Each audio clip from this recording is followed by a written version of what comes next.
The antecubital is also commonly called the elbow joint. It's comprised of three separate joints: the humeroradial joint, the humeral ulnar joint, and the proximal radial ulnar joint. The structural classification of the elbow joint is a synovial hinge joint. Synovial joints are unique because they contain a joint-filled cavity with synovial fluid, producing a great range of movement. The functional classification is a freely movable diarthrotic joint. The elbow joint is restricted to movement along one plane, therefore it is a uniaxial hinge joint. Since the elbow joint is a uniaxial joint, it allows for two movements: flexion, which decreases the angle between the two bones, and extension, that increases the angle between the two bones.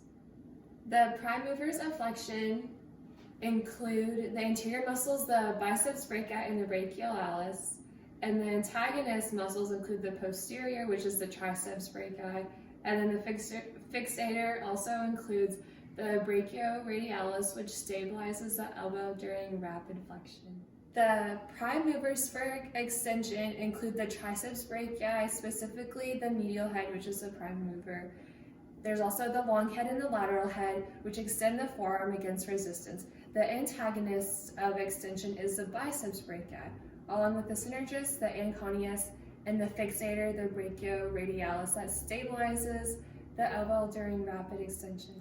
The biceps brachii has two heads. The long head originates into the supraglenoid tubercle and the lip of the glenoid cavity, and the short head originates in the coracoid process.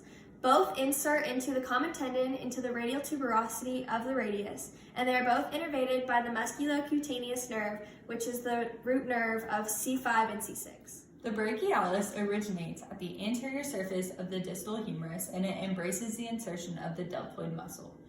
It inserts at the coronoid process of the ulna and the capsule of the elbow joint.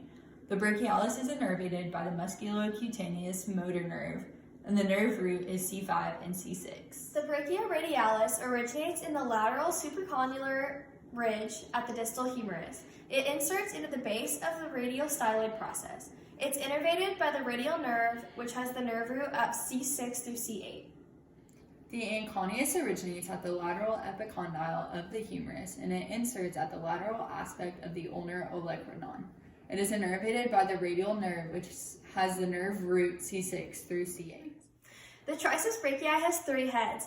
The origin of the long head is the infraglenoid tubercle of the scapula. The origin of the lateral head is the posterior shaft of the humerus, and the origin of the medial head is the posterior humeral shaft distal to the radial groove. They all insert by the common tendon into the olecranon of the ulna. They are also all innervated by the radial nerve, which has the nerve root of C6 through C8.